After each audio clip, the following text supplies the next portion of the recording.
I was 16. I'd been on that lake before. I had never thought to ask the question whether I could swim. Then I went overboard. The water was cold. I didn't fight. I fell calm, deep. I didn't think about breathing. I did not think about my life. I went down the way a stone goes down without argument. I don't know how far I fell before I saw the light. I heard one word: reach.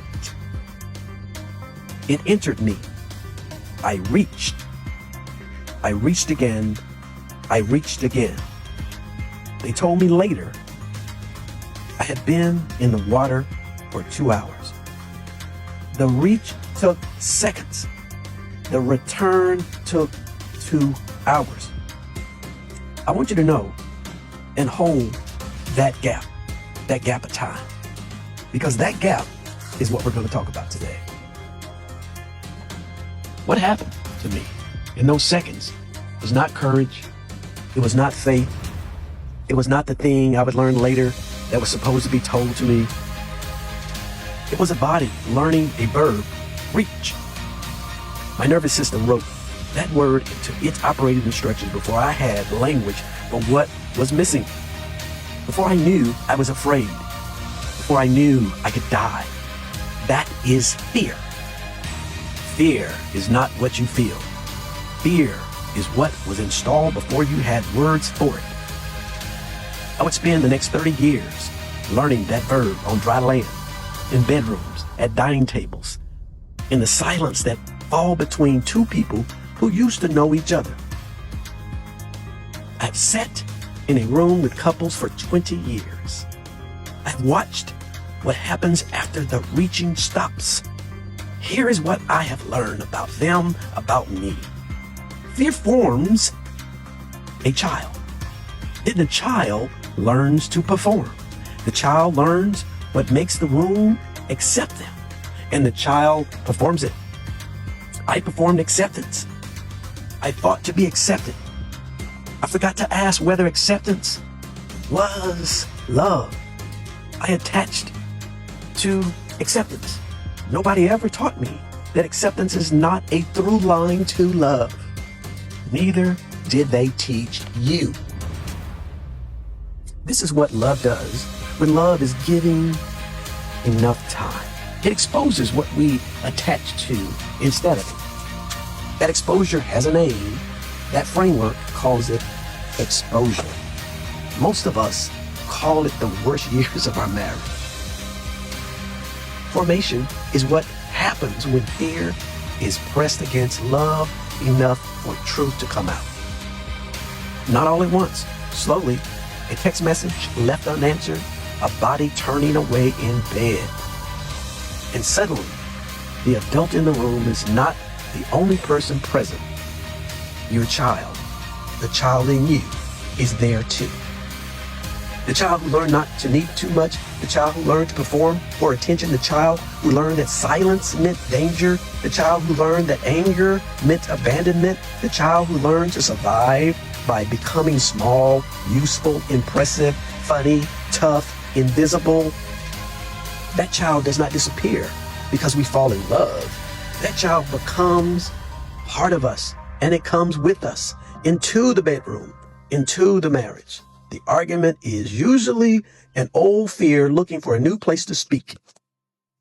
Let me show you what I mean. I want to tell you about a couple. I will call the couple's name Naya and Justin. They are not unusual. They are not broken. They are living inside a pattern. And the pattern has a name, and it's called pursuit and withdrawal. This is what it looks like at 3 o'clock in the morning. Naya is awake. Justin is asleep. She's been awake for 2 hours. Nothing dramatic has happened. No one's yelling. No one's packing their bag and leaving. No one has said, "I don't love you anymore." But something is wrong. She can feel it, but she can't name it. She lies there in the dark, staring at the ceiling, listening to the man beside her breathe like there's nothing wrong in the room but sleep. His chest rises, his chest falls. And that almost makes it worse, because his peace feels like proof, absolute proof, that she is alone. She turns her head and looks at him. She wonders whether to make him awake, but she already knows the cost. If she wakes him, he will say, "I'm fine." He will say, "Nothing's wrong." He will say, "Why are you doing this right now?" And he will say it in that voice. Not an angry voice, not a cruel voice, a finished voice. The voice that does not attack her, but still closes the door.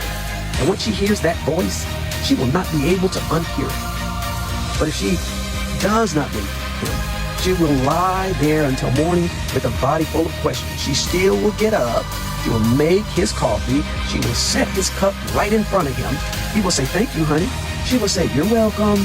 And the thing that woke her at 3 o'clock in the morning will still be sitting at the table with them until 7 a.m. So she wakes him, and the cycle begins. She reaches, he retreats. She asks, he explains. She presses, and he shuts down. She gets louder because silence feels like abandonment. He gets quieter because emotion feels like danger. And by morning, they are no longer talking. They're not talking about what hurt them. They are fighting about how the fight started. This is pursuit and withdrawal. One person moves toward the relationship because they are afraid of losing connection. The other person moves away from the relationship because they are afraid of being overwhelmed. And here is the tragedy. Both of them are afraid. But each one looks like the other person is the enemy. Nia thinks Justin just doesn't care. Justin thinks Nia will never be satisfied. Nia thinks if he loved me, he would come closer. Justin thinks if she loved me, she would stop pushing. But beneath both sentences is fear. Her fear says, "Please don't leave me alone in this." His fear says, "Please don't swallow me whole." Neither one of them is lying. Both of them are telling the truth their formation gave them words for. This is the crucible, not the fight. The truth underneath the fight that neither of you can hear from inside of your own fear. The crucible. Most of us were never taught how to listen to that truth. We were taught to ask, who's right? We were taught to ask, who started? We were taught to ask, who needs to change? But love asks deeper questions. What is fear doing in this room? Fear has language. Sometimes fear pursues. Sometimes fear withdraws. Sometimes fear talks too much. Sometimes fear goes silent. Sometimes fear wakes someone at 3 o'clock in the morning. Sometimes fear pretends to be asleep. And if you don't learn to hear it, you will spend your whole relationship arguing with the wrong thing. Because the person in front of you isn't the whole problem. Think about it. The fear behind them is part of the problem. And the fear behind you is the other half. Repair begins the moment you stop defending your fear and start telling the truth about it. Not just the truth about your partner, the truth about you. Not just what they did, what they're doing it in awakening in you. Not just whether they were wrong, whether you can stay present when fear starts talking. That's the work. And it has been studied. John Gottman spent 40 years watching couples in conflict, not in theory, in real rooms, on videos, with heart monitors, with stress signals, with the body telling the truth before the mouth could organize the story. He watched thousands of couples. He could predict with striking accuracy which marriages were likely to survive and which ones were not. The predictor was not how often they fought. It was not who was right. It was not who started it. It was whether one of them could reach for the other in the middle of the fight. That's repair. Not perfection, not agreement, not pretending the rupture did not happen. Repair is the reach after fear has entered the room. Now we return to Nia and Justin. Because the story just can't end with her waking him and shutting him down. That's where most couples get trapped. Not because they don't love each other, but because they don't know how to interrupt this pattern while the pattern is running. So the image is the same way. 3 o'clock in the morning, Nia is awake, Justin is asleep, She awakes him. He opens his eyes. She says something feels wrong. And anything and everything in him wants to disappear. His body knows this place. His chest tightens. His jaw is set. His mind starts building the defense before she can even finish her sentence. Here he comes. I can't ever get this right. No matter what I say, it will not be enough. So he reaches for the old survival strategy: distance, logic, silence, the finished voice. But this time, something interrupts him. Not a miracle, not a speech, a skill. He takes a breath. He puts his hand on her knee. He doesn't say anything.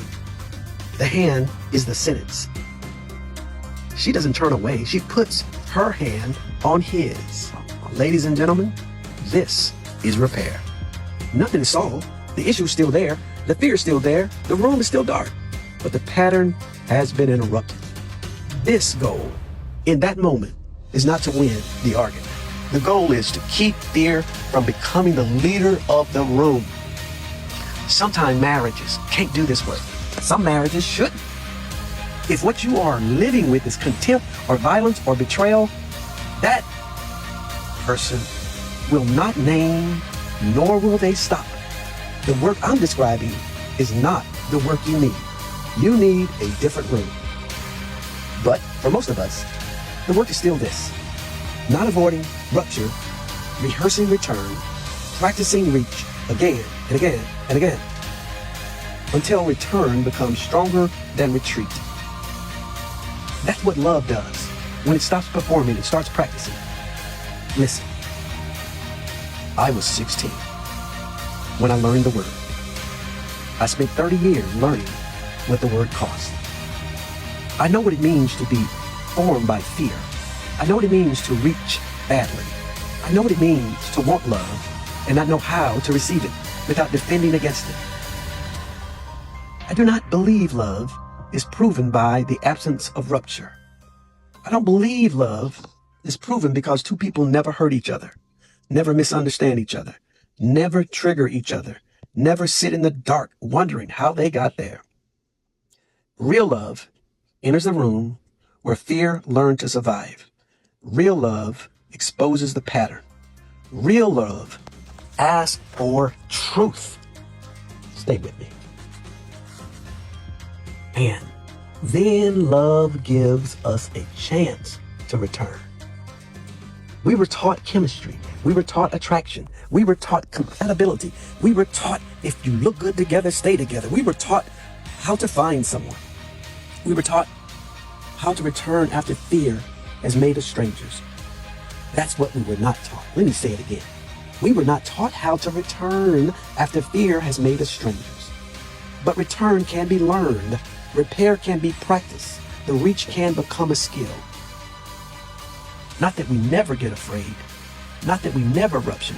Not that we never withdraw, pursue, defend, explain, shut down, or wake somebody at 3 o'clock in the morning because something unnamed is sitting in the room. But that when fear enters the room, somebody learns to reach. Somebody tells the truth. Somebody returns. Because repair is not the thing we do after love fails. Repair is the skill love runs on. And the day the reach becomes the first move and not the last move, that, my friend, is integration. That is the phase nobody told you was possible. I will say to you what the voice said to me in the water.